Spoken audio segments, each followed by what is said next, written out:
ഈ പ്രതിനിധികളൊക്കെ ആരൊക്കെയാണെന്ന് പ്രതിപക്ഷം ചോദിച്ചിരുന്നു. ഇപ്പോൾ ആ പ്രതിനിധികൾ സാധാരണക്കാരാണ്, സുതാര്യമായ പ്രക്രിയയിൽ കൂടിയാണ് അവരെ തിരഞ്ഞെടുക്കപ്പെട്ടതെന്ന് അവർ തന്നെ പറഞ്ഞു. അത് ആഗോള അയ്യപ്പ സംഘത്തിൽ മലേഷ്യയിൽ നിന്നുള്ള പ്രതിനിധികളെ നമ്മൾ പരിചയപ്പെട്ടു, ആന്ധ്രയിൽ നിന്നും വന്ന ആളുകൾ സംസാരിക്കുന്നു, അങ്ങനെ വിവിധ നാടുകളിൽ നിന്നെത്തുന്ന ആളുകളാണ്.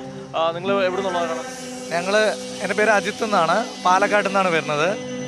അപ്പോൾ ഈ അയ്യപ്പൻ ജനിച്ച ഈ പമ്പാതീരത്ത് വിശ്വാസ സമൂഹത്തെ ഒന്നടങ്കം വിളിച്ചു ചേർത്ത് ശബരിമലയിൽ എന്താണ് ചെയ്യേണ്ടത്, ശബരിമലയുടെ മാസ്റ്റർ പ്ലാനും അതുപോലെ തന്നെ ശബരിമലയുടെ ടൂറിസവും ശബരിമലയിലെ തിരക്ക് നിയന്ത്രണവും എല്ലാം സംബന്ധിച്ച് വിപുലമായ രീതിയിൽ ഒരു ചർച്ചയും ക്ലാസും സംഘടിപ്പിക്കാൻ ഗവൺമെൻറ് തയ്യാറായി വരുന്നു.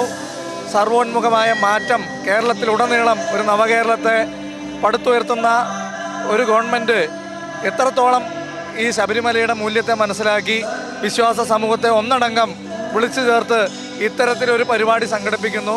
ആ പരിപാടിയുടെ ഭാഗമാകാൻ സാധിച്ചത് ഭഗവാന്റെ അനുഗ്രഹം കൊണ്ടാണ്. അതുപോലെ തന്നെ ശബരിമലയുടെ ചൈതന്യം അതേപോലെ നിലനിർത്തി, ഈ പരമപവിത്രമായ ഈ കാടിൻ്റെ ചൈതന്യം അതേപോലെ നിലനിർത്തി ശബരിമലയിൽ എന്ത് തരത്തിലുള്ള മാറ്റമാണ് വരേണ്ടത് എന്ന് ഇവിടെ കൂടിയിട്ടുള്ള ഡെലിഗേറ്റ്സും അതുപോലെ തന്നെ അതിന് നിയോഗിക്കപ്പെട്ട ആളുകളും എല്ലാവരും കൂടി ഒരു നവ്യമായ ഒരു തീരുമാനമെടുത്ത് ശബരിമലയെ അതിൻ്റെ പവിത്രതയോടുകൂടി നിലനിർത്തി നല്ലൊരു ടൂറിസം ഇന്ത്യ രാജ്യത്തിന് മാതൃകയായി നല്ലൊരു ടൂറിസവും അതുപോലെ തന്നെ സ്പിരിച്വലിസവും നടപ്പിലാക്കാൻ ഈ ഗവൺമെൻറ്റിന് സാധിക്കട്ടെ.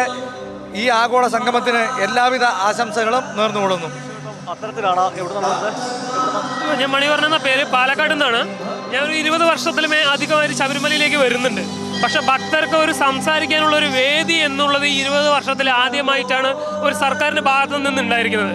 അതുകൊണ്ട് തന്നെ ഇങ്ങനത്തെ ഒരു ഓപ്പർച്യൂണിറ്റി ലഭിച്ചപ്പോൾ തീർച്ചയായിട്ടും അത് മിസ്സാക്കരുത് എന്നുള്ളത് കൊണ്ട് തന്നെയാണ് പാലക്കാട് നിന്ന് ഞാൻ രാത്രി തന്നെ ഇവിടെ എത്തി.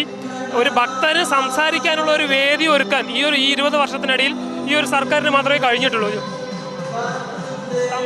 தமிழ் ஃப்ரம் சென்னையிலேருந்து வரேன். சென்னை ஃப்ரம் சென்னையிலேருந்து வரேன்.